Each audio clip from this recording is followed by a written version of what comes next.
మన మేషరాశి గురించి తెలుసుకుందాం. మేషరాశి వారికి ఎలా ఉండబోతుంది గురువు గారు ఈ సంవత్సరంలో?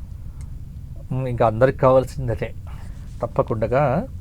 మేషరాశి ఆదాయం 14, వ్యయం 11, రాజ్యపూజ్యం 5, అవమానం 7. ఇక్కడ ఇంకొక చిన్న సూచన కూడా చెప్తున్నా. ఈ ఆదాయ వ్యయాలు కానీ రాజ్యపూజ్య అవమానాలు కానీ ఇది చూసి పొంగిపోకండి. ఇది నార్మల్ అంశం.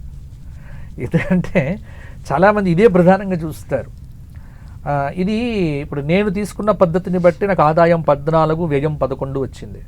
ఇదే ఇంకొక పంచాంగంలో మీరు చూస్తే కొంత ఆదాయానికి వ్యయానికి తేడా ఉంటుంది. కాబట్టి మీరు దీన్ని హైలైట్ చేసుకోవద్దు. అంటే అందరికీ ఈ మధ్య యూట్యూబ్లో కూడా చెప్పడం చేయబట్టి ఏదో దీని మీద బాగా హైప్ క్రియేట్ అవుతుంది. వద్దు, అసలు ఆలోచన వద్దు. ఇది నార్మల్గా చెప్పేటువంటి అంశాలు. మిగతాది గ్రహ సంచారం బట్టే మన యోగాదులు ఉంటాయి. కాబట్టి మేషరాశి ఆదాయం 14, వ్యయం 11, రాజ్యపూజ్యం 5, అవమానం 7. ఇక్కడ మేషరాశి వారికి ఈ సంవత్సరం బృహస్పతి 3వ స్థానంలో, శని 12లో, అంటే ఏలినాటి శని మొదలవుతోంది. మేషరాశి వారికి మార్చి 29 నుంచి ఏలినాటి శని ప్రారంభం. కేతువు 5వ స్థానంలో. ఈ సంవత్సరం మేషరాశి వారికి మిశ్రమ ఫలితాలు. అంత అద్భుతాలు లేవు, అంత ఘోరంగా ఉండదు. అనుకున్న పనులు ఆలస్యం అవుతాయి, ఉద్యోగపరంగా చికాకులుంటాయి. విద్యార్థులు బాగా కష్టపడాలి. కష్టపడితేనే మార్కులు వస్తాయి. ఆదాయం కంటే వ్యయం ఎక్కువగా ఉన్నదని నేను చెప్పడం చేత కొంత అప్పులు చేయకుండా ఉండటం మంచిది. వ్యాపారములు చేసేవారు జాగ్రత్తగా ఉండాలి. ఎందుకంటే అప్పుల బాధలు పెరుగుతాయి. ఆలోచించకుండా వ్యాపారాలు మొదలు పెట్టవద్దు. అలాగే ఇనుము మొదలైన లోహములతో చేసే వ్యాపారస్తులకు కొంత బాగుంటుంది. అలాగే రియల్ ఎస్టేట్ వారికి కొంత కుజుడి యొక్క ప్రభావం చేత కొంత ఈ సంవత్సరము కొంత అనుకూలంగా ఉండే ఆస్కారం కూడా ఉంది.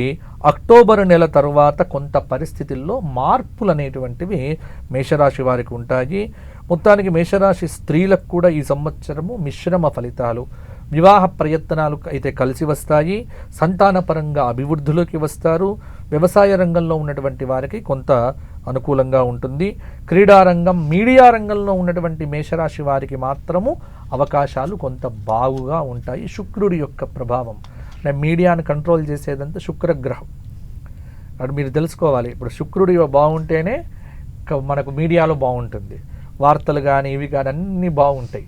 కాబట్టి శుక్రుడి యొక్క ప్రభావం ఇక్కడ డామినేట్ చేస్తుంది, ఇటు సినిమా రంగాన్ని కానీ, టీవీ రంగాన్ని కానీ, మీడియా రంగాన్ని కానీ. కాబట్టి మేషరాశి వారికి శుక్రుడి యొక్క ప్రభావం చేత కొంత అనుకూలమైన ఫలితాలు అయితే ఉంటాయి. ఈ సంవత్సరం మేషరాశి వారు ప్రతిరోజు శివ సహస్రనామ పారాయణం చేయటం, శివాలయ దర్శనం చేసుకోవడం చాలా వరకు కూడా మంచి ఫలితాలకు వేదిక అవుతుంది.